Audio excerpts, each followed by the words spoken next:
하나님의 말씀 함께 보겠습니다. 신약성경 요한복음 20장 19절에서 23절까지의 말씀입니다. 요한복음 20장 19절에서 23절까지의 말씀을 제가 봉독해 드리겠습니다. 이날 곧 안식 후 첫날 저녁 때에 제자들이 유대인들을 두려워하여 모인 곳의 문들을 닫았더니 예수께서 오사 가운데 서서 이르시되 너희에게 평강이 있을지어다 이 말씀을 하시고 손과 옆구리를 보이시니 제자들이 주를 보고 기뻐하더라. 예수께서 또 이르시되 너희에게 평강이 있을지어다 아버지께서 나를 보내신 것 같이 나도 너희를 보내노라 이 말씀을 하시고 그들을 향하사 숨을 내쉬며 이르시되 성령을 받으라. 너희가 누구의 죄든지 사하면 사하여질 것이요 누구의 죄든지 그대로 두면 그대로 있으리라 하시니라. 아멘.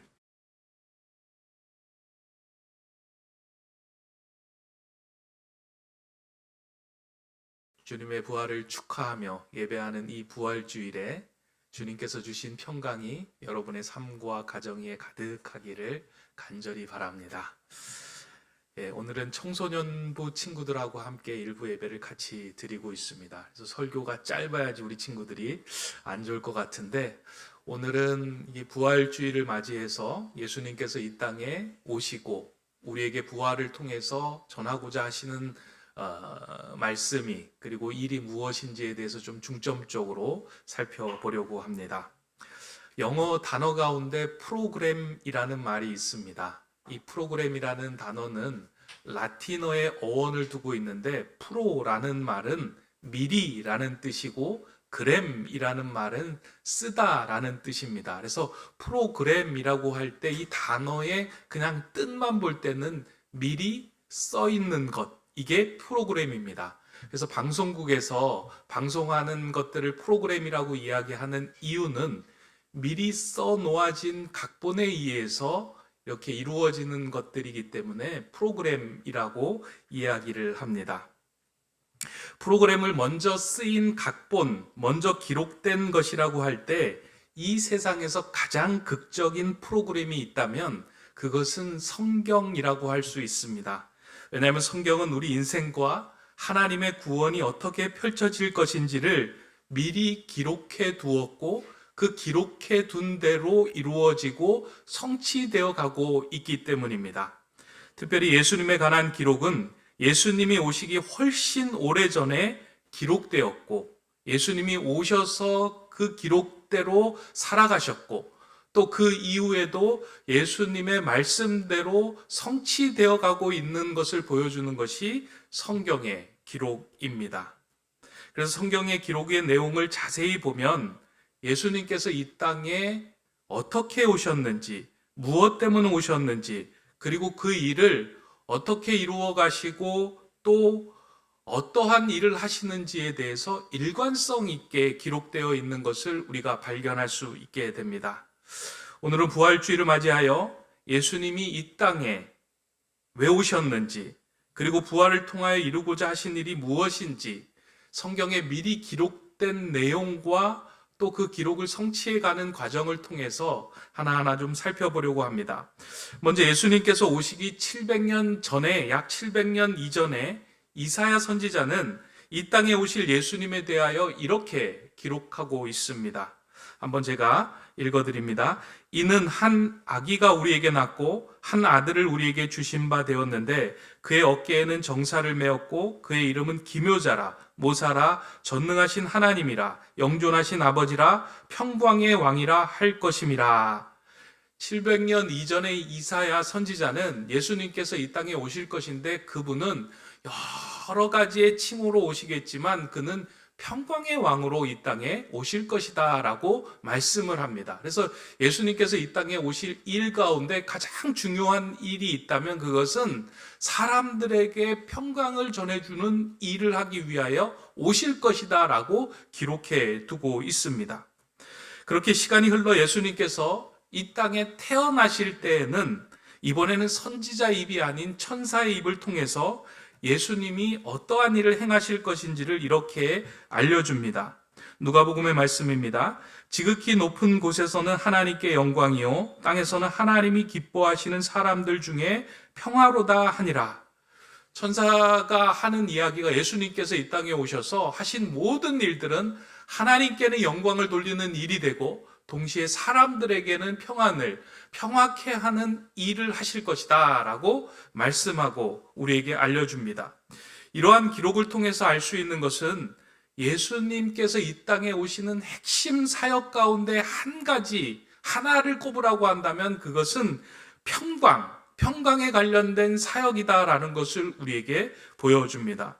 실제로 예수님의 삶은 평강의 삶이었고 또 그 평강을 제자들과 사람들에게 전해주는 것에 모든 집중과 관심과 사역을 행하셨다 해도 과언이 아닙니다. 예수님께서 이 땅에서 처음으로 하신 설교를 산상설교라고 하는데 그 산상설교를 보면 이 땅의 사람들이 하나님의 자녀, 아들이 되는 길을 알려주시며 이렇게 말씀을 하십니다. 화평하게 하는 자는 복이 있나니 그들이 하나님의 아들이라 일컬음을 받을 것이며, 예수님께서 첫 설교에서 화평케 하는 자가 곧 하나님의 아들이 될 것이다 라고 말씀합니다. 이 말씀은 예수님의 관심은 제자들과 무리들과 이 땅을 살아가는 사람들이 다 하나님의 아들이 되는 것인데 그 하나님의 아들이 되는 그 사람의 특징은 화평케 하는 자이며 평강의 사람이다 라고 말씀하신 것입니다. 그래서 내 사역의 중심은 이제부터 너희들에게 평강을 전해주고 너희가 평강의 사람이 되는 것에 관심을 두고 온 힘을 쏟겠다라고 그 문을 열어주시며 하신 말씀입니다. 실제로 예수님은 이 땅에 살아있는 동안 그리고 공생의 사역을 하는 동안 제자들과 사람들에게 이 평강을 전해주시기 위하여 애를 쓰셨고 마지막 순간까지 제자들과 사람들이 이 평강을 누리는 것에 마음을 두셨습니다. 그래서 마지막으로 제자들을 떠나는 순간 속에서도 예수님께서는 제자들을 찾아가 이렇게 말씀을 하십니다. 요한복음은 이것을 잘 기록해주고 있는데요. 요한복음 14장 27절의 말씀입니다. 평안을 너희에게 끼치노니 곧 나의 평안을 너희에게 주노라. 내가 너희에게 주는 것은 세상이 주는 것과 같지 아니하리라. 너희는 마음에 근심하지도 말고 두려워하지도 말라. 떠나는 상황 속에서 제자들을 떠나야 하는 상황 속에서 예수님은 내 안에 있는 평안을 너희에게 준다라고 말씀을 합니다. 그리고 난 후에 또 잠시 후에 여러 가지 말씀을 하시고 난 후에 다시 한 번 더 예수님의 마음을 정리하면서 이렇게 말씀합니다. 요한복음 16장 33절, 지난주에 우리가 보았던 말씀인데요. 이것을 너희에게 이르는 것은 너희로 내 안에서 평안을 누리게 하려 함이라. 세상에서는 너희가 환난을 당하나 담대하라. 내가 세상을 이기었노라. 마지막에 예수님께서 마지막에 제자들에게 부탁하며 제자들에게 전한 메시지가 무엇이냐면 내 안에서 너희가 평안을 누리게 하려 함이라 라고 말씀합니다. 그러니까 예수님의 사역과 핵심의 중심 주제는 무엇이었냐면 예수님을 따르는 모든 사람들이 예수 안에서 평안을 누리고 그 평안을 나누는 평강의 사람이 되는 것에 마음을 쏟고 집중을 하였습니다. 그렇게 예수님께서는 십자가의 고난과 죽음을 이기시고 난 후에 한 번 더 제자들을 찾아가 그들에게 평강의 말씀을 전하십니다. 그게 이제 오늘 우리가 읽은 본문의 메시지입니다. 부활 후 제자들을 찾아가 그들을 만나면서 다시 이 평강의 메시지를 전합니다.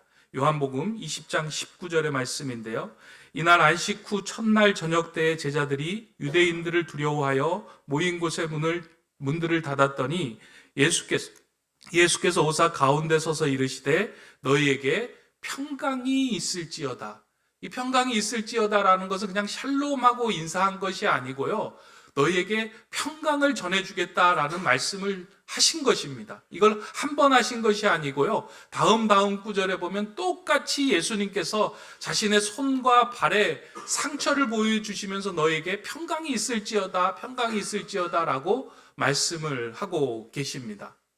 그러니까 부활하고 찾아가셨어도 제자들이 그의 마음에 평강이 있기를 원하는 마음으로 예수님은 그것을 전하신 것입니다.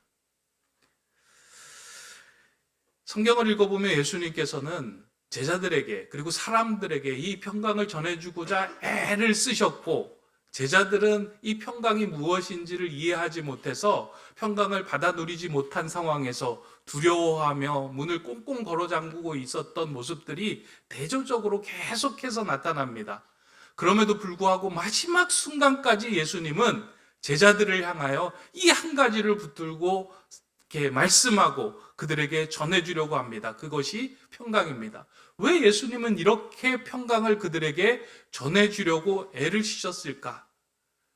그것은 우리 안에 평강이 있을 때에만 예수님께서 말씀하신 삶을 살아낼 수 있고, 우리 안에 평강이 있을 때에만 하나님의 자녀로, 하나님의 아들로 성령 충만한 삶을 살아갈 수 있기 때문에 예수님은 그렇게 말씀하신 것입니다. 그래서 그 평강을 예수님은 제자들에게 전해주시고 난 후에 이제 나도 그 평강을 받은 너희들을 세상 속으로 파송하겠다, 보내겠다라고 말씀을 합니다. 오늘 본문에서 제자들을 향하여 이제 나도 너희를 보낸다라고 말씀하신 것이 바로 이 내용입니다. 이 말씀은 예수님을 믿는 모든 자들에게도 해당되는 말씀입니다. 오늘 저와 여러분에게도 해당되는 말씀입니다. 예수님께서 우리에게 원하시는 삶은 다른 것이 아니고요, 내 안에서 너희가 평안을 누리고 내가 주려고 한 그 평강을 너희 마음에 가지고 내 삶의 자리에서 그 평강을 나누어 주는 삶을 살아라. 나도 너희를 이제 보내겠다라고 말씀하신 것입니다. 이 말씀을 듣다 보면, 야, 나는 평강을 받은 적이 없는데, 내 마음은 평강하지 않은데 어떻게 그 평강을 받아 누리며 나누며 살아갈 수 있을까? 아직 나는 불안하고 두려워하고 문을 꽁꽁 걸어 잠그고 있는데 평강은 나하고 거리가 먼 것 같은데 라고 생각 드시는 분도 있을 겁니다. 근데 평강이라고 하는 것은요, 단지 우리가 생각하기에 마음이 평안한 상태, 마음에 아무 거리낌이 없는 그런 홀가분한 상태를 이야기하는 것이 아니고요, 예수 그리스도를 믿고 구주로 고백하는 모든 자들에게 주시는 이미 우리가 받은 선물이에요. 평강이라는 것은 예수를 믿고 난 후에 하나님과 관계가 회복되었다라는 것을 이야기하는 것이 이 평강 샬롬의 상태예요. 그러니까 하나님으로 인하여 하나님의 자녀가 되고 하나님과의 관계가 회복되었기 때문에 우리는 세상에 그 어떤 것도 거리낌이나 걱정 없이 평안한 마음으로 살아갈 수 있습니다 라고 이렇게 마음으로 받은 것, 그것이 평강이고 평강을 선물로 받은 상태를 의미합니다. 그렇다면 오늘 예배하는 저와 여러분은 모두 다 그 평강을 받아서 이 자리에 앉아 있는 겁니다. 그럼에도 불구하고 우리가 이 평강을 제대로 경험하지 못하고 이 평강을 삶 속에서 누리지도 못하고 나누지 못하는 삶을 살아가는 이유가 있습니다.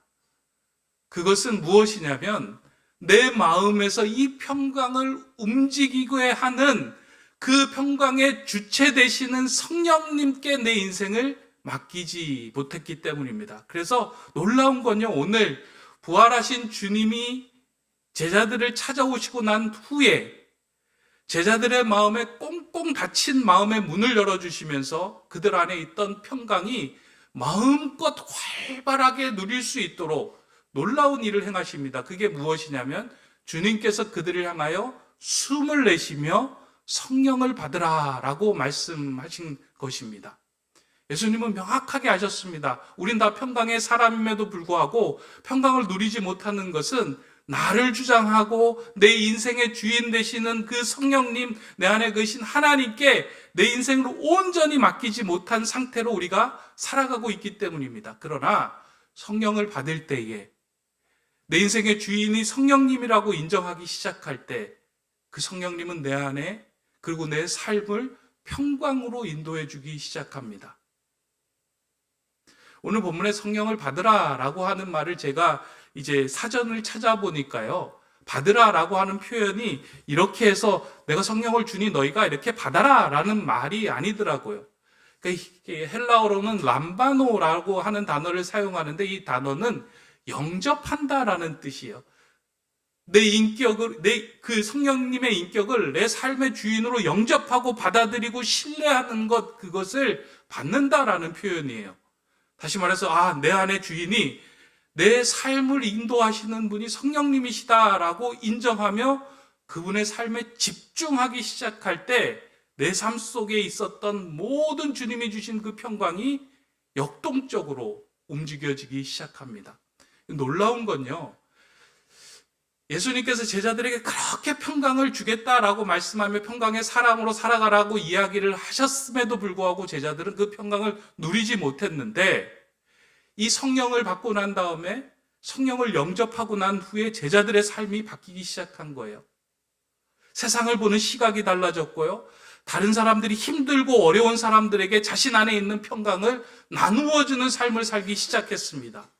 이 삶이 가장 극적으로 처음으로 나타난 장면이 어디냐면 사도행전 3장에 나오는 베드로와 요한이 성전을 가다가 경험했던 사건입니다. 베드로와 요한이 성전을 매일 다녔던 그 길 속에서 이전에 보이지 않았던 앉아서 살아갔던 그 사람이, 구걸하던 사람이 그들의 눈에 들어옵니다. 이전에는 들어오지 않았던 그 사람이 눈에 들어옵니다. 그리고 주님의 마음으로 그 사람을 바라보니까 베드로와 요한 속에 있었던 그 평강이 살아 움직이고 꿈틀거리기 시작한 거예요. 그 거리는 단지 동전 몇 푼을 원했지만 주님의 마음으로, 주님의 그 평강의 마음으로 그 한 영혼을 바라보기 시작하니까 그 영혼에게 진정으로 필요한 것이 무엇인지를 마음속에서 움직이며 그에게 전할 수 있는 힘이 생긴 것입니다. 그래서 그 자리에 서서 베드로와 요한이 그에게 그렇게 이야기하죠. 사도행전 3장 6절에 보면 베드로가 이르되 은과 금은 내게 없거니와 내게 있는 이것을 내게 주노니 나사렛 예수 그리스도의 이름으로 일어나 걸으라 하고, 내게 있는 이것, 성령님께서 나에게 넣어주시고 예수님께서 나에게 넣어주셨던 그 평강, 나는 하나님의 자녀라고 하시는 그 성령의 능력이 내 안에서 꿈틀거리며 그에게 전달됐을 때 평강을 잃었던 한 사람이 회복되고 새로운 인생을 찾는 놀라운 역동적인 사건이 그 안에서 이루어지고 발생이 되었습니다. 내 안에 들어왔던 그 평강이 성령님을 통해서 움직여지고 역사하기 시작하니까 이전에 보이지 않았던 것들이 보이고 그 사람에게 필요한 평강을 전해주게 된 것입니다. 예수님이 원하셨던 삶이 바로 이런 삶이에요. 부활 후에 찾아와서 평강이 있을지어다. 내가 너를 평강의 사람으로 만들고 싶다. 내가 너희를 너희 각 사람의 자리로 보낸다. 너의 자리에서 너도 평강의 사람으로 살아가기를 원한다. 우리의 눈이 열리고 시선이 바뀌어지고 한 사람을 향한 애달른 마음으로 그 사람에게 평강을 나누어 주기 시작할 때 그 자리가 샬롬의 자리가 됩니다.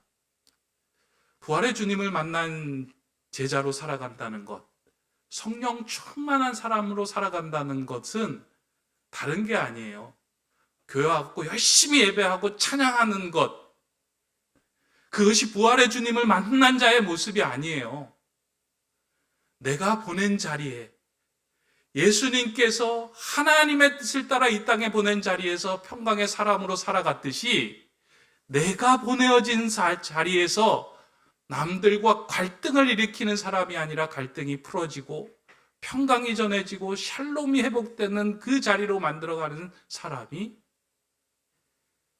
하나님이 보내신 평강의 사람이고 부활을 경험한 사람이고 성령이 충만한 자의 삶입니다. 이 부활주의를 통해서 우리에게 전해주고자 하는 메시지는 넌 내 삶의 자리에서 그 평강을 누리며 나누며 살아가고 있느냐? 다시 한번 이 자리에서 주님께서는 말씀하고 계십니다. 너에게 평강이 있을지어다. 오늘 이 부활의 주의를 통하여 저와 여러분의 마음에 이 평강의 마음이 다시 가득 채워지기를 바라면서요, 동시에 이 마음을 가지고 여러분의 삶의 자리에 들어가서 그 평강을 나누어 주는 사람이 되기를 바랍니다. 반드시 성령님을 인정하는 그 사람이 될 때요, 여러분이 하는 말이나 행동을 통해서 한 사람의 인생이 바뀌는 놀라운 일들이 벌어집니다. 한 사람이 그 평강을 경험하는 놀라운 변화가 생기는 거예요. 지난 주간에 저도 그 평강을 경험한 사건이 있어서 좀 소개해 드리려고 합니다. 개인적이고 아주 작은 사건이지만요, 꼭 소개 한번 드리고 싶어서 제가 고민을 하다가 좀 한번 소개를 해 드리려고 합니다. 그 평강을 저에게 전해준 사람은 성경을 잘 아는 목회자도 아니고 교회의 어른도 아니었습니다. 그냥 교회 오는 것이 제일 행복하다라고 하는 한 어린아이를 통해서 제가 이제 그 평강을 경험을 했어요. 지난주에 예배를 끝나고 이제 나가는데 한 아이가 뛰어오면서 목사님, 목사님 하고 부르는 거예요. 그래서 왜 그랬더니만 아이가 이게 종이를 한 장을 이렇게 툭 들고 와갖고 목사님 편지예요. 이렇게 주는 거예요. 그래서 이 아이가 또 나에게 편지를 썼구나 라고 생각하고 그 편지를 이제 받았어요. 그때 그 편지의 글을 읽으면서 제 마음에 얼마나 이렇게 평강과 감동이 되었는지, 잔잔한 감동이 되었는지 이렇게 참 좋았습니다.